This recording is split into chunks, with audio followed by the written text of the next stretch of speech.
सुर्खियों के साथ। जी।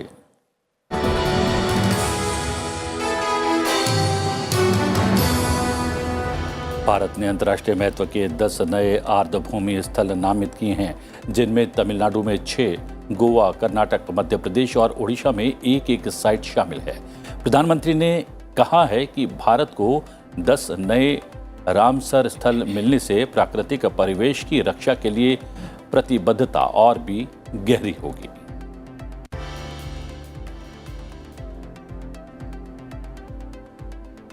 और इधर प्रवर्तन निदेशालय ने दिल्ली में कांग्रेस के स्वामित्व वाले नेशनल हेराल्ड कार्यालय में मौजूद यंग इंडियन कार्यालय को अस्थायी रूप से सील कर दिया है।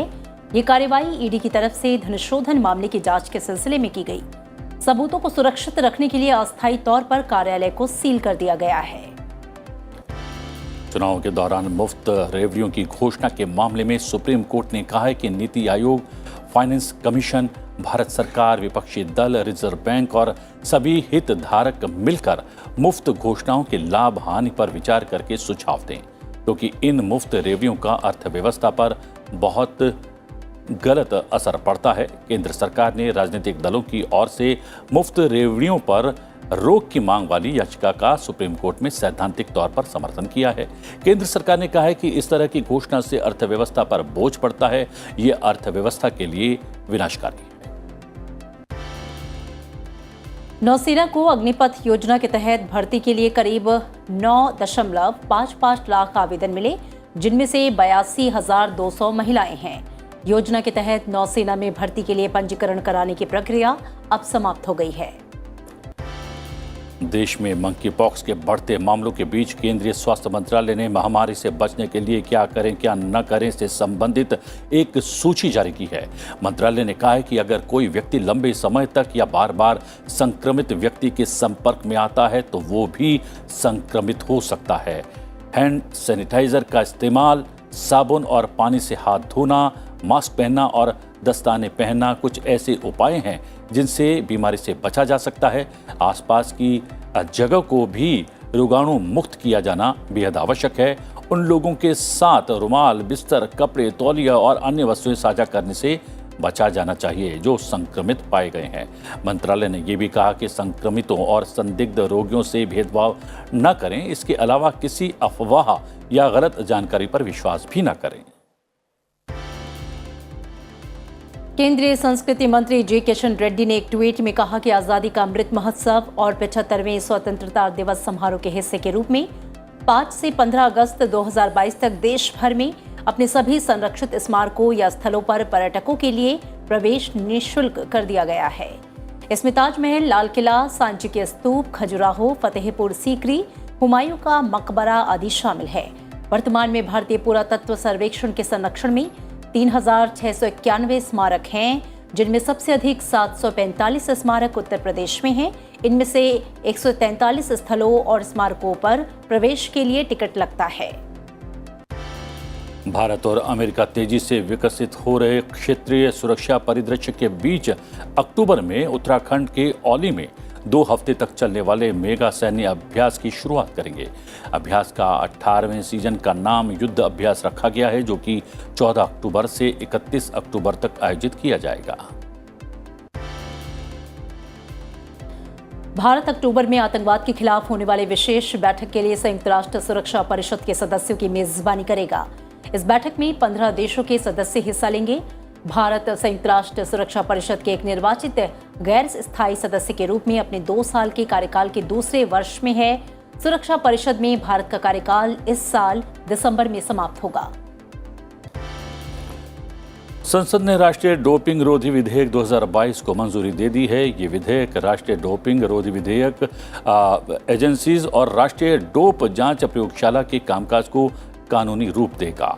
राज्यसभा ने राष्ट्रीय डोपिंग रोधी विधेयक को ध्वनिमत से पारित किया। विपक्ष और ट्रेजरी बेंच ने करीब 4 घंटे की चर्चा में हिस्सा लिया। विधेयक पर चर्चा का जवाब केंद्रीय खेल मंत्री अनुराग ठाकुर ने दिया।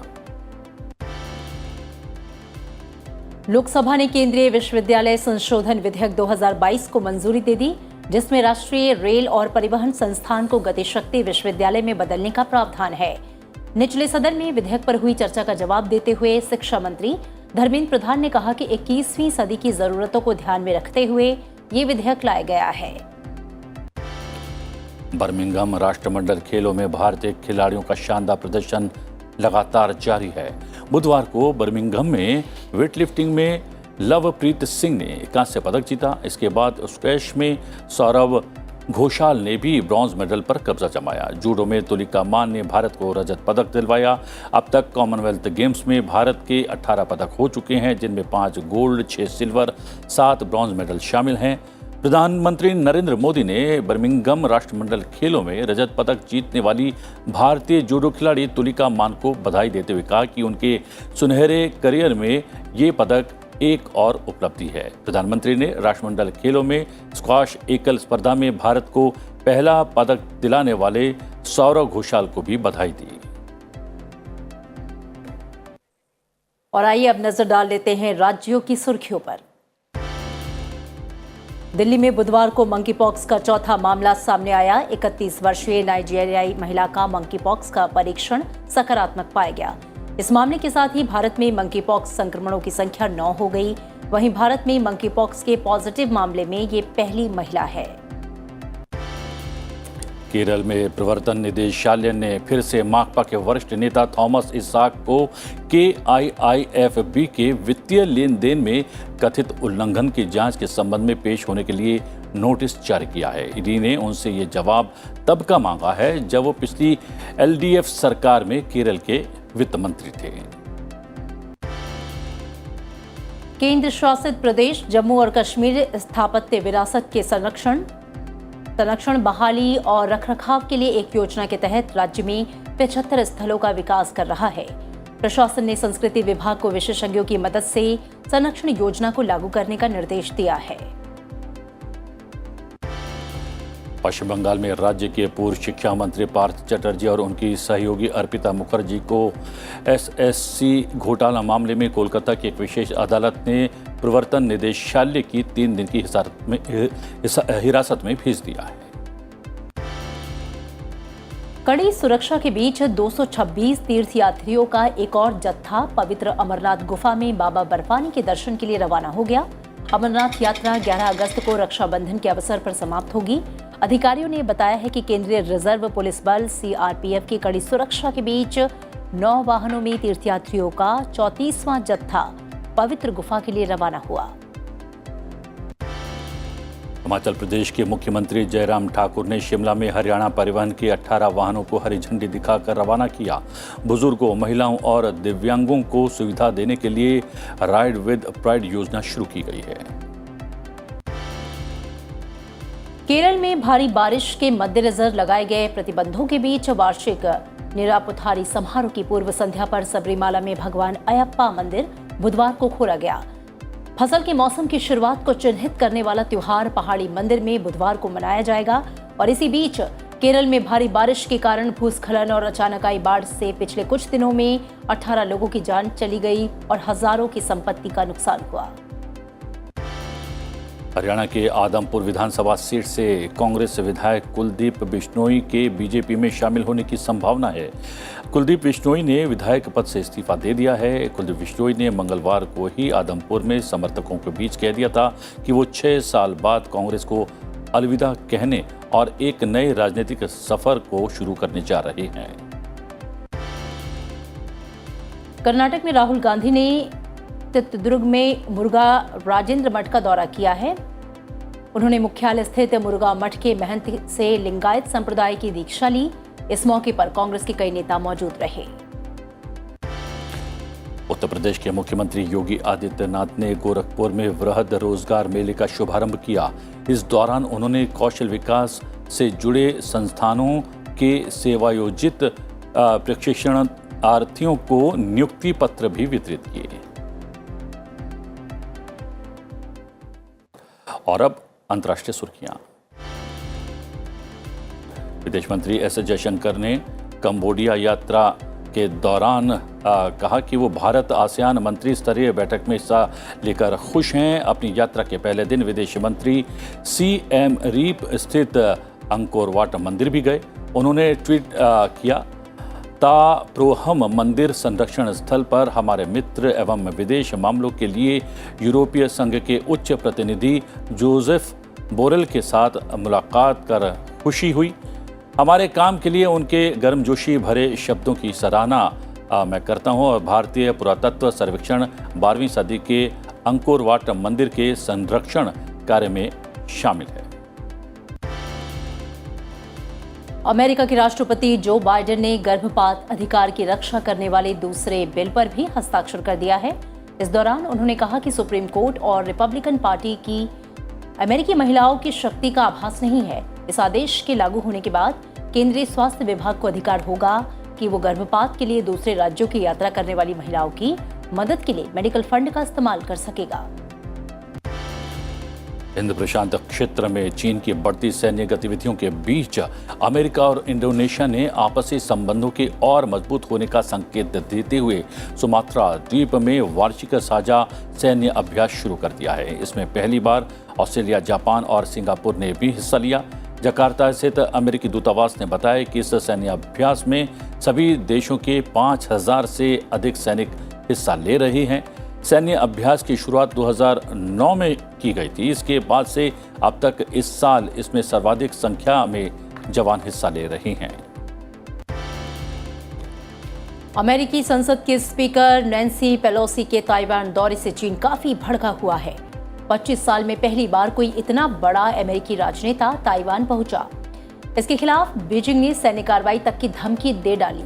दरअसल ताइवानी सेमीकंडक्टर मैन्युफैक्चरिंग कंपनी का दुनिया के आधे से ज्यादा बाजार पर कब्जा है और एप्पल, क्वालकॉम और एनवीडिया इसके सबसे बड़े खरीदार हैं। ताइवान 786 अरब डॉलर का माल सेवाएं बनाता है।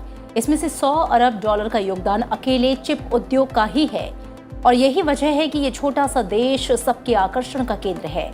आर्थिक और भू राजनीतिक महत्व के कारण ताइवान की अमेरिका से नजदीकियां चीन को चुभती हैं। यूएन के परमाणु प्रमुख ने चेताया कि यूक्रेन में यूरोप का सबसे बड़ा परमाणु ऊर्जा संयंत्र पूरी तरह से नियंत्रण से बाहर है। उन्होंने हालात स्थिर करने और एटमी हादसे से बचाव के लिए विशेषज्ञों को जल्द से जल्द परिसर का दौरा करने की अनुमति देने के लिए रूस यूक्रेन से अनुरोध किया है। अंतर्राष्ट्रीय परमाणु ऊर्जा एजेंसी के महानिदेशक राफेल ग्रासी ने भी कहा है कि दक्षिण पूर्वी शहर एनरहोदर में ज़पोरिजिया संयंत्र में स्थित हर दिन खतरनाक होता जा रहा है। विश्व स्वास्थ्य संगठन ने कोविड-19 को लेकर नया अपडेट जारी किया है। विश्व स्वास्थ्य संगठन के मुताबिक पिछले हफ्ते नए कोविड केस के मामलों में 9% की गिरावट आई। वहीं मौत के आंकड़े स्थिर हैं। WHO के मुताबिक पिछले हफ्ते 6.5 मिलियन मामले सामने आए, जिसमें 14,000 से अधिक मौतें हुई। शिया धर्मगुरु मुक्तदा अल सदर ने अनुयायियों से इराक के सरकारी क्षेत्र के अंदर धरना जारी रखने के लिए कहा है। इसके अलावा उन्होंने संसद को भंग करने और जल्द चुनाव का आह्वान भी किया है। आपको बता दें कि बगदाद में संसद भवन पर धर्मगुरु मुक्तदा अल सदर के हजारों अनुयायियों के धावा बोलने के बाद पहली बार बोलते हुए अल सदर ने कहा कि क्रांतिकारियों को रहना चाहिए और अपना धरना जारी रखना चाहिए।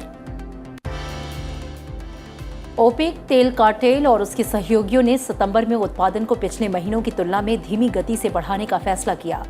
उन्होंने ये फैसला ऐसे वक्त में किया है जब उच्च गैसोलीन की कीमतें और अस्थिर ऊर्जा आपूर्ति रूस यूक्रेन युद्ध की वजह से तेज हो गई हैं। सऊदी अरब के नेतृत्व में ओपेक और रूस के नेतृत्व में उसके सहयोगियों ने कहा कि वे जुलाई और अगस्त में प्रतिदिन 6,48,000 बैरल प्रतिदिन की बढ़ोतरी के बाद अगले महीने उत्पादन को बढ़ाकर 1 लाख बैरल प्रतिदिन करेंगे। ईरान, अमेरिका और यूरोपीय संघ वियना में परमाणु वार्ता के लिए अपने दूत भेजने वाले हैं। इसका उद्देश्य सभी विश्व शक्तियों के साथ तेहरान की 2015 के परमाणु समझौते पर बातचीत को पुनर्जीवित करना है।